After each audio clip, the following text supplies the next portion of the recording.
அடேங்கப்பா, இந்த பொருளை இதுக்கெல்லாம் பயன்படுத்தலாமான்னு ஆச்சரியப்படுவீர்கள். அது எப்படி என்று பார்க்குறதுக்கு முதல் hi friends, welcome to Madan ராஜின் குக்கிங் சேனல். இந்த வீடியோவை முழுமையாக பாருங்க. பிடிச்சிருந்தா சேனலை மறக்காமல் சப்ஸ்கிரைப் பண்ணி பக்கத்தில் இருக்கிற பெல்லையும் கிளிக் பண்ணி ஆல் அண்ட் ஆப்ஷனை நீங்கள் கொடுத்தாத்தான் நான் போடக்கூடிய ஒவ்வொரு புதிய வீடியோவும் நோட்டிஃபிகேஷனாக உடனுக்குடனே வரும்.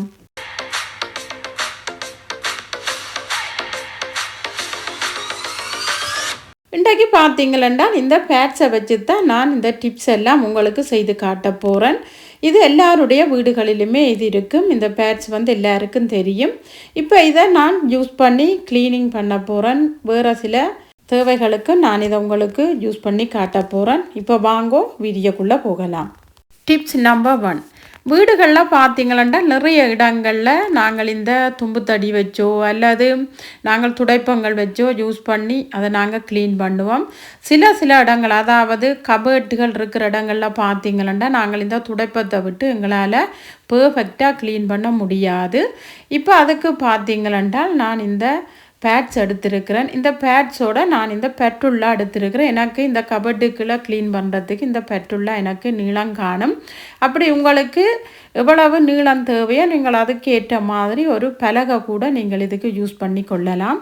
இப்போ இதில் பார்த்தீங்களா ஃப்ரெண்ட்ஸ், நான் இந்த பெட்ருல்லாவில் இதில் எங்களுக்கு ஒற்ற பசத்தன்மை இருக்கிறதால நல்ல வடிவாக எங்களுக்கு இந்த பெட்ருல்லாவில் இந்த பேட்ஸ் போய் செட் ஆகிடும். இங்கே பாருங்க, நான் இதே போல் இந்த பெட்ருல்லாவில் நான் இந்த பேட்ஸை நல்லா ஒட்டி விட்டுட்டேன். இப்போ நான் இதை அந்த கபர்ட்டுக்கும் கீழே தான் க்ளீன் பண்ண போகிறேன். பாருங்க, நான் உங்களுக்கு க்ளீன் பண்ணி காட்டுறேன். இந்த கபர்ட்டுக்குள்ளே எவ்வளவு குப்பையும் கஞ்சலமாக இருக்குதுண்டு. ஏனண்டா இதுக்குள்ளே துடைப்பம் போகாதுன்றதால பாருங்க, இது பிள்ளைகளின் ரூம் தான், இவ்வளவு டஸ்ட்டும் குப்பையுமா இருக்குது. இப்போ இதுக்குள்ளே நாங்கள் இந்த குப்பை மட்டும் இல்லை, இதுக்குள்ளே போய் அடைஞ்சிருக்கிற அந்த டஸ்ட்டுகள், அதை விட தலைமுடிகளெல்லாம் நாங்கள் இழுக்கும்போது பேன் காத்துக்கு போய் அடைஞ்சிருக்கு. இப்போ அது கூட எங்களுக்கு நல்லா க்ளீனாக வந்துடும். இது போல் நாங்கள் க்ளீன் பண்ணி எடுத்துட்டோம்னால் நாங்கள் கஷ்டப்பட்டு க்ளீன் பண்ண தேவையும் இல்லை. இப்படி நாங்கள் ஈஸியாகவே நாங்கள் க்ளீன் பண்ணி இந்த ரூமை எப்பயுமே நாங்கள் சுத்தமாக வச்சுருக்கலாம். இந்த டிப்ஸும் கண்டிப்பாக உங்களுக்கு யூஸ்ஃபுல்லாக இருக்கும். இது போல் நாங்கள் கிழமையில் 2 நாட்கள் செய்தோம்னா எங்களோட வீடு அவ்வளவு க்ளீனாகவும் டஸ்ட் இல்லாமலும் இருக்கும். இந்த டிப்ஸும் கண்டிப்பாக யூஸ்ஃபுல்லாக இருக்கும். ட்ரை பண்ணி பாருங்கோ. Tips number 2. கிச்சனில் பார்த்தீங்களா, இந்த கபர்ட்டுகள் எல்லாம் எங்களுக்கு ஓரளவு கைப்படுற பக்கம் மட்டும்தான் எங்களால் க்ளீன் பண்ண முடியும். அதுக்கு மேலே இருக்கிற பகுதியை எங்களால் நின்று கொண்டு க்ளீன் பண்ணல. ஏதாவது ஒரு கதிரியோ ஏதாவது ஒரு ஏணியோ வச்சு தான் எங்களால் க்ளீன் பண்ண முடியும். இப்போ அதுக்கு பார்த்தீங்களா, நான் இந்த பெட்ருல்லா தான் எடுத்திருக்கிறேன். இப்போ இந்த பெட்ருல்லாவில் நான் இந்த பேட்ஸை ஒட்டி விட போகிறேன். பேட்ஸை ஒட்டி விட்டுட்டு நான் ஒரு க்ளீனர் ஒன்று தான் நான் இதில் ஸ்ப்ரே பண்ணி விட போகிறேன். இதில் நான் ஸ்ப்ரே பண்ணி விட்டுட்டு பாருங்க, அந்த மேல் பக்கத்தை நான் எப்படி துடைச்சி காட்டுறேன்ட்டு. நான் இதிலேயுமே ஏறி நிற்கலை, நான் கீழே நின்றே துடைக்கிறேன். ஓரளவு எங்களுக்கு அந்த மேலே கபர்ட் மட்டுமே எங்களால் இதால் துடைச்சி கொள்ள முடியும். இப்படி செய்கிறதால பார்த்தீங்களென்றால் நாங்கள் கஷ்டப்பட்டு க்ளீன் பண்ண தேவையில்லை. கிச்சன் க்ளீன் பண்ணணுமெண்டு நாங்கள் நினைச்சாலே இந்த ஸ்பெட்டுல்லாவும் ஒரு பேட்ஸும் எடுத்து க்ளீனரும் எடுத்து ஸ்ப்ரே பண்ணி போட்டு நல்ல வடிவாக துடைச்சி விட்டுருவோம். அப்படி செய்கிறதால எங்களுடைய கிச்சனும் எப்பயுமே க்ளீனாகவும் புதுசு போலவும் நாங்கள் இந்த கபர்ட்டுகளை மெயின்டைன் பண்ணலாம். இந்த டிப்ஸும் கண்டிப்பாக உங்களுக்கு யூஸ்ஃபுல்லாக இருக்கும். ட்ரை பண்ணி பாருங்கோ. Tips number 3. நாங்கள் வீட்டில் யூஸ் பண்ணக்கூடிய இந்த எக்ஸசைஸ் செய்கிறதுக்கு பார்த்தீங்கன்னா இந்த வெயிட்டுகள் எல்லாம் நாங்கள் தூக்கி சில வேளைகளை எங்களோட கையாலே எல்லாம் ஒரு ரஃபாக வந்துடும். அப்படி இருக்கும்போது பிறகு நாங்கள் இதை தூக்கி செய்கிறதுக்கு இந்த கையால் கொஞ்சம் கஷ்டமாக இருக்கும். இப்போ அதுக்கு பார்த்தீங்கன்னா இந்த பேட்ஸ் நான் எடுத்திருக்கிறேன். இப்போ இந்த பேட்ஸை நான் இதில் ஒட்டி விட போகிறேன். இங்கே பாருங்கோ, இந்த 2 கையால் நாங்கள் இது தூக்குறதால நான் இந்த 2 பக்கமும் ஒட்டி விட்டுட்டேன்.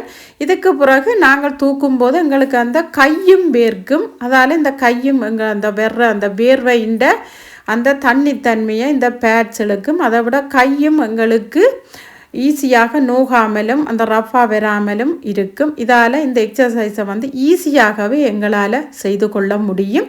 இந்த டிப்ஸும் கண்டிப்பாக உங்களுக்கு யூஸ்ஃபுல்லாக இருக்கும். ட்ரை பண்ணி பாருங்கோ. Tips number 4. அதிகமாக பார்த்தீங்களென்றால் எங்களோட சூக்கள் எல்லாம் கால் வியர்வைப்பட்டு தான் எங்களுக்கு அந்த சூக்களில் அடிப்பகுதியில் இருக்கிற பக்கம் ஒரு பேட்ஸ்மெல்லாக இருக்கும். அதை விட எங்களுக்கு அழுக்காக மாறுறதும் பார்த்திங்கன்னா இந்த காலில் இருக்கக்கூடிய இந்த வியர்வை பட்டு தான். இப்போ அதுக்கு பார்த்தீங்களா நான் இது போல் ஒரு பேட்ஸ் ஒன்று எடுத்திருக்கிறேன். இந்த பேட்ஸை இந்த ஷூவுக்கு ஏற்ற மாதிரி நான் கட் பண்ணி எடுக்க போகிறேன். கட் பண்ணி எடுத்துகிட்டு பார்த்தீங்களா எங்களுக்கு இதில் ஒட்டக்கூடிய அந்த பசத்தன்மை இருக்குது. இப்போ நான் அதை உரிச்சு போட்டு இந்த ஷூக்குள்ளே நான் ஒட்டி விடுறேன். பாருங்க இவ்வளவு பெர்ஃபெக்டாக எங்களுக்கு செட் ஆகிட்டுதண்டு.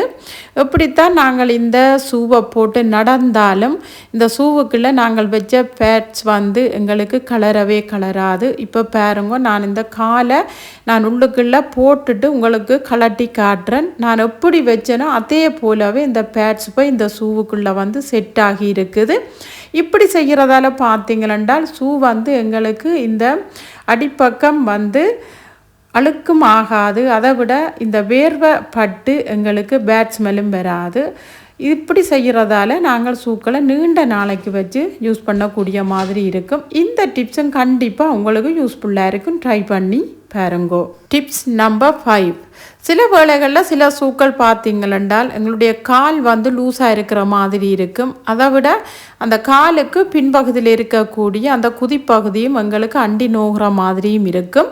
இப்போ அதுக்கு பார்த்தீங்கன்னா இந்த பேட்ஸில் இந்த பக்கத்தை வளைஞ்ச மாதிரி இருக்குது. அதை நான் கட் பண்ணி எடுத்துருக்கிறேன்.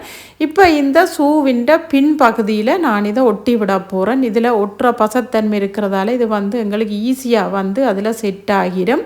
இதுக்கு பிறகு நாங்கள் இந்த ஷூவை போட்டுட்டோம் அந்த ஷூவின் பின்பகுதி எங்களுடைய காலில் அண்டவும் மாட்டுது. அதை விட இந்த ஷூவும் லூஸாக இருந்தாலும் எங்களுக்கு காலுக்கு நல்ல அழகாகவும் அளவாகவும் இது செட் ஆகிடும். இது எங்களுக்கு யூஸ் பண்ணவும் நல்லா இருக்கும். இந்த டிப்ஸும் கண்டிப்பாக உங்களுக்கு யூஸ்ஃபுல்லாக இருக்கும். ட்ரை பண்ணி பாருங்கோ. Tips number 6. நாங்கள் கபேட்டில் எங்களோட உடுப்புகளெல்லாம் மடித்து வச்சுருப்போம். இருந்தாலும் வெயில் காலம் என்றாலும் சரி மழை காலம் என்றாலும் சரி நாங்கள் திறந்து மூடும்போது அதில் இருந்து எங்களுக்கு ஒரு வகையான பேட் ஸ்மெல் கட்டாயம் வரும். இப்போ அதுக்கு பார்த்தீங்களென்றால் நான் இந்த பேட்ஸை யூஸ் பண்ணி அதில் உங்களுக்கு விருப்பமான பெர்ஃப்யூம் அல்லது நீங்கள் எசென்சியல் ஆயில் ஏதாவது நீங்கள் இதில் யூஸ் பண்ணலாம். அந்த பேட்ஸில் ஒரு 5-6 டொட் விட்டுட்டு அல்லது நீங்கள் பெர்ஃப்யூம் ஏதாவது ஒரு நல்ல வாசமான ஒரு ஸ்ப்ரேயை ஸ்ப்ரே பண்ணி விட்டுட்டு இந்த கபேர்ட்டின் ஓரப்பகுதிகளில் நீங்கள் ஒட்டி விட்டுட்டீங்களென்றால் இந்த கபேர்ட்டை நாங்கள் திறந்து மூடும்போது பார்த்தீங்கன்றால் எங்களுக்கு அந்த பேட் ஸ்மெல் இல்லாமல் நாங்கள் எது அந்த கபேர்ட்டில் யூஸ் பண்ணி இருக்கிறோமோ அந்த மனம்தான் எங்களுக்கு வரும். அப்படி இருக்க எங்களுடைய உடுப்புகளை எடுத்து நாங்கள் வெளியில் போட்டுக்கொண்டு போகவும் எங்களுக்கு நல்லா இருக்கும். அதை விட நாங்கள் அதை திறந்து மூடும்போது எங்களுக்கு அந்த மனம் நல்லா இருக்கும். இது உடுப்பு வைக்கிற கபேர்ட்டுக்கு மட்டுமில்லை, பாத்ரூமில் இருக்கிற கபேர்ட்டு, கிச்சனில் இருக்கக்கூடிய சிங்க் ஏரியா, நாங்கள் எல்லா இடமுமே நாங்கள் இப்படி இந்த பேட்ஸில் ஏதாவது ஒரு ஸ்ப்ரே பண்ணிட்டோ அல்லது எசென்சியல் ஆயிலை யூஸ் பண்ணியோ அல்லது பெர்ஃப்யூம் யூஸ் பண்ணியோ நாங்கள் இதை ஒட்டி விடலாம். அந்த ஏரியா முழுவதுமே எங்களுக்கு பேட் ஸ்மெல் இல்லாமல் நல்ல ஒரு ஸ்மெல்லாக இருக்கும். இந்த டிப்ஸும் கண்டிப்பாக உங்களுக்கு யூஸ்ஃபுல்லாக இருக்கும். ட்ரை பண்ணி பாருங்கோ. ஓகே ஃப்ரெண்ட்ஸ், இந்த டிப்ஸ் எல்லாருக்கும் யூஸ்ஃபுல்லாக இருந்திருக்குமென்று நினைக்கிறேன். என்ன ஒரு யூஸ்ஃபுல்லான டிப்ஸ் அண்ட் ட்ரிக்ஸோடு உங்களை நான் சந்திக்கிறேன். இந்த வீடியோ உங்களுக்கு பிடிச்சிருந்தால் லைக், கமெண்ட், ஷேர் பண்ணுங்க. மறக்காமல் சப்ஸ்கிரைப் பண்ணுங்க. அப்படியே பக்கத்தில் இருக்கிற பெல்லையும் கிளிக் பண்ணுங்க. அப்போ தான் நான் போகிற ஒவ்வொரு வீடியோவும் உங்களை சேரும். Okay, bye bye.